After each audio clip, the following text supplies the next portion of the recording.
Bismillahirrahmanirrahim. Merasa benar itu wajar. Anda bayangkan kalau seandainya seorang khatib Jumat di penghujung khutbahnya mengatakan, demikian khutbah yang saya sampaikan, tetapi saya tidak yakin benar dengan apa yang saya sampaikan. Tentu masyarakat akan protes. Kalau gitu kenapa Anda khutbah? Karena Anda sendiri menyampaikan yang Anda tidak yakini itu benar. Ada sebagian orang yang bikin syubhat. Saya merasa benar dengan apa yang saya yakini, tapi saya senantiasa menghormati dengan yang berbeda pendapat dengan saya. Kita jawab, tidak semua perbedaan pendapat harus ditoleransi. Tak pula semua perbedaan pendapat tidak boleh toleransi. Misal yang Anda harus toleransi adalah manakala ada sebuah permasalahan, masing-masing ada ulamanya, di mana masing-masing ulama membawakan dalil-dalil yang masing-masing kuat. Di dalam salat, Sami Allahu liman hamidah atau Sami Allahu liman hamidah. Masing-masing ulama memiliki dalil-dalil yang kuat dalam mendukung masing-masing pendapatnya. Ada yang tidak bisa toleransi. Manakala misalnya Anda meyakini sesuatu, lawan Anda adalah orang yang tidak membawakan dalil. Anda memiliki dalil yang kuat, dia tidak. Misal ada sebagian dai yang mengatakan merayakan Maulid Nabi itu tidak mengapa. Yang penting isinya cuma ceramah-ceramah saja. Meskipun dia dikenal sebagai orang yang katanya mendakwakan sunnah. Maka kita katakan, Nabi SAW melarang perbuatan yang mengada-ngada. Bila seandainya perbuatan perayaan kelahiran Nabi ini ada di zaman Nabi, dan itu merupakan kebaikan, pasti Nabi dan para sahabat sudah mencontohkan. Bisakah toleransi antara yang memiliki dalil yang kuat dengan yang tidak? Nabi SAW mengatakan, kullu bid'atin dhalalah, setiap bid'ah itu kesesatan. Lalu ada orang mengatakan, ya nggak apa-apa, yang penting kan cuma ceramah saja. Contoh yang lain misalnya adalah pada ranah akidah misalnya. Misal kita meyakini bahwa Allah itu di atas langit, dia bersama yang di atas arsy. Lalu ada orang mengatakan di zaman ini, enggak, Allah ada di mana-mana. Bisakah ditoleransi? Jawabannya enggak. Dikarenakan ini memiliki dalil, ini tidak. Apa dalilnya ini?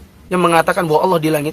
Misalnya firman Allah Subhanahu wa taala, "Aamintum man fis sama?" Apakah kalian merasa aman dari yang ada di atas, di langit? Dalil yang lain misalnya Nabi SAW ketika bertanya kepada budaknya Muawiyah bin Al-Hakam As-Sulami yang ditampar dikarenakan lalai menjaga domba atau kambingnya Muawiyah. Nabi SAW mengatakan, coba datangkan budak. Setelah datang, Nabi SAW bertanya, Aina Allah? Di mana Allah? Dia katakan, Allahu fis sama. Allah ada di atas langit. Nabi SAW mengatakan, Waman ana? Siapa saya? Budak itu mengatakan, Anta Rasulullah. Engkau adalah Rasulullah. Lalu Nabi SAW mengatakan, I'tik ya Muawiyah. Bebaskan dia dari perbudakan ini, wahai Muawiyah. Fa innaha mu'minah, karena dia orang mu'minah. Lihat, Nabi SAW mengatakan, di mana Allah? Ketika benar menjawabnya, Allah di langit. Nabi mengatakan, bebaskan dia. Lalu ada orang mengatakan, Allah ada di mana-mana. Apakah kita bisa toleransi dengannya? Jawabannya tidak bisa. Coba Anda buka buku-buku para ulama dalam masalah akidah.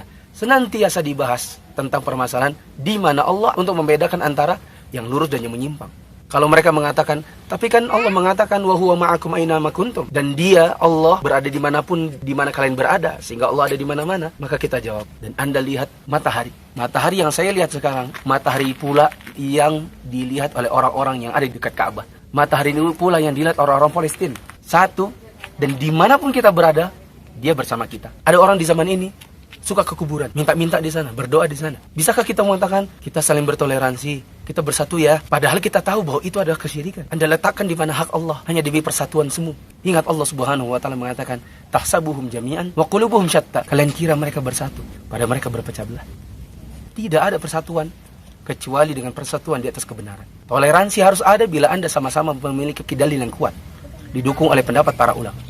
Bila tidak ada dalil, atau ada pendapat dari kalangan para ulama tapi tanpa dalil, maka tidak ada toleransi di sana. Kalau Anda tidak tahu mana dalil yang kuat atau tidak, atau Anda tidak bisa membedakan dan tidak bisa menimbang dengan ilmu, maka mendingan diam saja. Karena para ulama mengatakan, lau sakatal jahil la saqatal khilaf. Kalau seandainya orang yang tidak tahu diam saja, maka akan hilang perselisihan.